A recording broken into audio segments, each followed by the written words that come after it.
Bismillahirrahmanirrahim. Rinjani bagi gue salah satu gunung yang sangat-sangat ku impikan.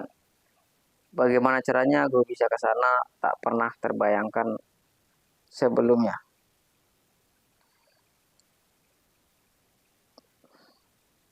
Karena gue pribadi bukan kategori orang yang berfinansial lebih. Mungkin bagi sebagian orang atau kebanyakan orang Rinjani bukan sesuatu yang wow banget. Akhirnya tibalah waktu yang dinantikan. Tepatnya pada tanggal 30 Mei 2024, gue mencoba mewujudkan mimpi-mimpi gue spontan. Gue cubit lengan, pipi, dan wajah ternyata terasa sakit. Ini bukan perjalanan sebuah mimpi. Ini kisah backpackeran bareng destinasi adventure. Setelah selfie di depan teras tempat biasa menghabiskan secangkir kopi plus berbatang-batang rokok, bergegas menuju Pasar Senen. Diawali dengan doa, lalu kulangkahkan kaki menuju halte busway,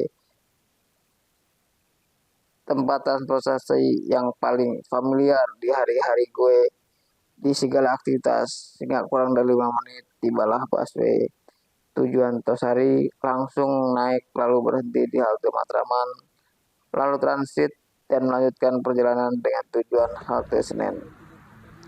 Untuk melanjutkan perjalanan ke stasiun Pasar Senen,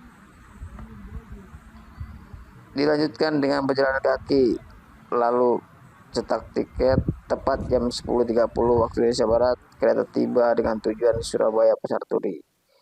Dengan perjalanan ditempuh selama 12 jam, lanjut order Grab menuju stasiun Surabaya Gubeng seperti sebelumnya, cetak kartu dan tibalah kereta menuju stasiun Ketapang. Langsung gas dan naik karena seluruh tubuh sudah lelah. Selama perjalanan dimanfaatkan untuk tidur dan tibalah di stasiun Ketapang pada tanggal 1 yang bertepatan dengan hari buruh. Tepat jam 1 setelah keluar dari stasiun Ketapang, perjalanan dilanjutkan dengan berjalan kaki menuju pelabuhan Ketapang. Lalu cari pos penjaga untuk membeli tiket untuk penyeberangan ke Gili Mas Lombok, OTW Lombok coy. Setelah mendapatkan jasa untuk mengantarkan ke Sembalun, bergegas menuju Resort Sembalun. Setelah tiba di Resort Sembalun, dengan senang hati banyak beberapa pendaki lain yang berada di area resort. Tak perlu basa-basi, langsung menanyakan beberapa teman pendaki untuk bermalam dan mencari base camp yang tepat. Alhasil dengan senang hati, tanpa diduga, penjaga atau salah satu orang yang dipercaya oleh pemilik base camp ternyata orang Matraman. Namanya Bang Dante, tinggal di Tegalan.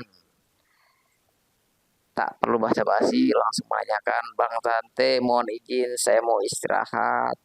Besok pagi saya mau mendaki Gunung Rinjani yang besok pagi akan terwujud.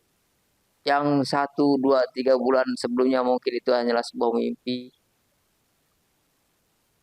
Dan dengan keramah tamahan, Bang Nanti menyampaikan, siap, aman semuanya, biar saya yang persiapkan. Mau saya bangunkan atau saya pasangkan alarm, silahkan Anda pilihan. Dengan jiwa satria saya bilang, jangan, biar saya bangun sendiri. Alarm atau tanpa alarm itu bukan alasan. Ini adalah awal bagi saya untuk ingin mencapai pendaki. Dengan pemandangan di sekitar base camp nampak jelas kegagahan dari puncak Putri Anjani. yang mana sebagian orang mengatakan miniatur dari gunung-gunung di Jawa ada di Gunung Rinjani. Bahkan Gunung Rinjani menganggap gunung-gunung di sekitaran Jawa itu hanya bagian kakinya atau dengkul ke bawah. Sedangkan puncak dari gunung-gunung Jawa itu ada di Lombok, tepatnya di Gunung Rinjani. Maka berdasarkan dari pandangan atau beberapa statement sesama pendaki, rasa ingin menggapai puncak Rinjani sangat menggebu. Tibalah keesokan hari tepat pada tanggal 3 Mei 2024, yang mana jauh-jauh hari saya sudah membooking via online yang diperuntukkan hanya satu aplikasi untuk satu pendaki. Dengan ditemani beberapa teman yang kebetulan hari itu ingin mendaki, dan fasilitas yang diberikan oleh Bang Date, akhirnya kita berangkat dengan 5 orang.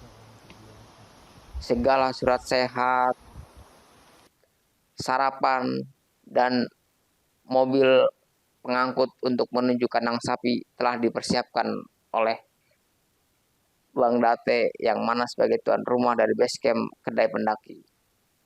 Tepat pada pukul 9, registrasi ulang di area resort telah tuntas dan bergegas langsung menuju mobil pemilik tukang sayur yang dimanfaatkan untuk jasa antar para pendaki menuju kandang sapi. Sekitar pukul 9.30 tiba di kandang sapi.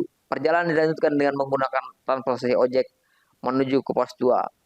Tepat jam 10 pagi tibalah di pos 2. Lanjut menuju pos 3. Ditempuh perjalanan sekitar 1 jam.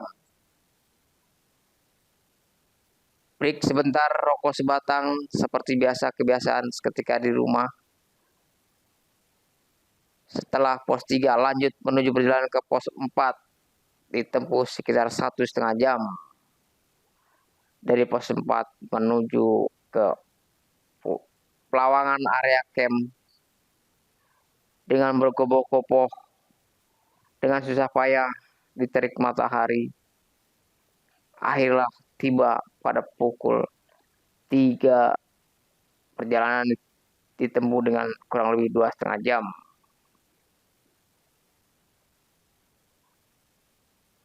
Setelah menentukan titik di mana kita untuk mengecamp,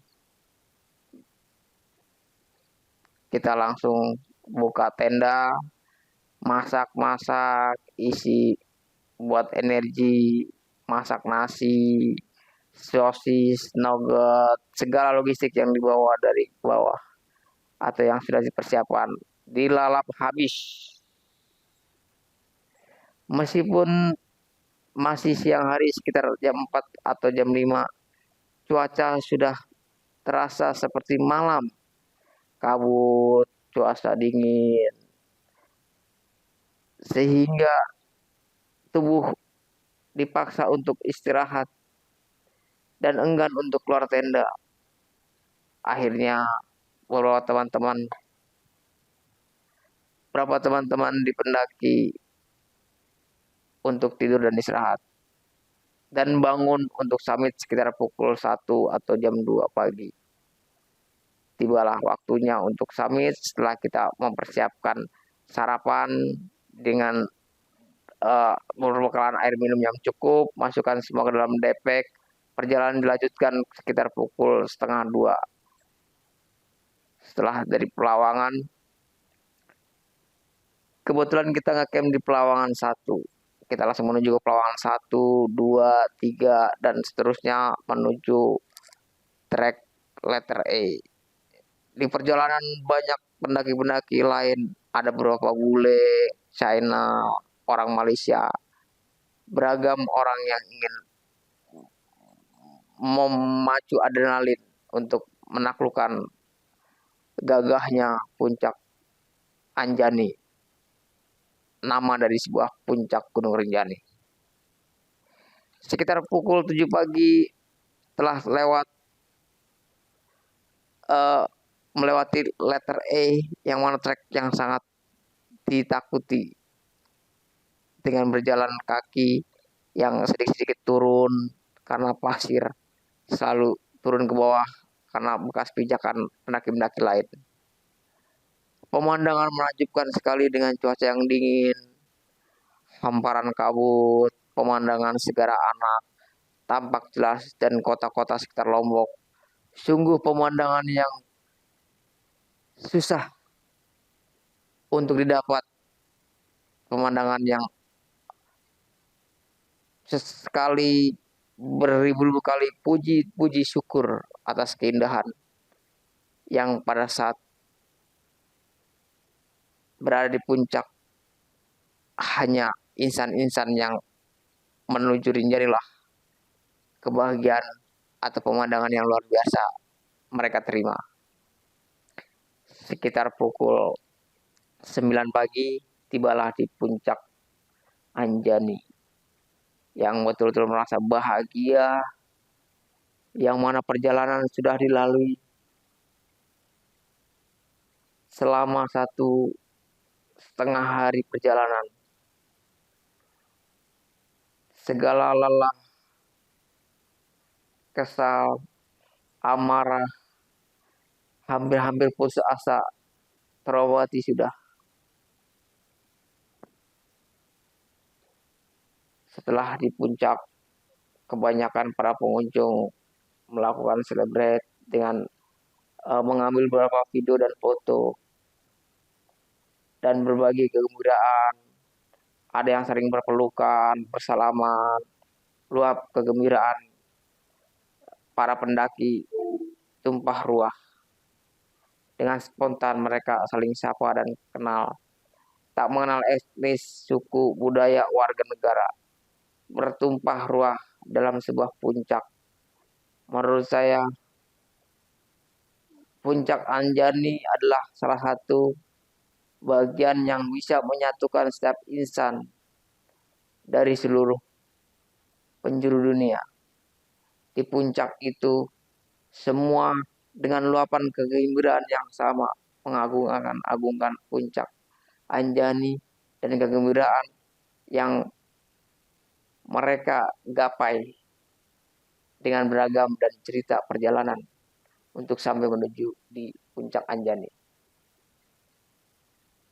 Untuk perjalanan turun dan perjalanan menuju ke Segara Anak dan trek menuju pulang jalur Corean kita lanjutkan di momen dan waktu kesempatan berikutnya. Terima kasih.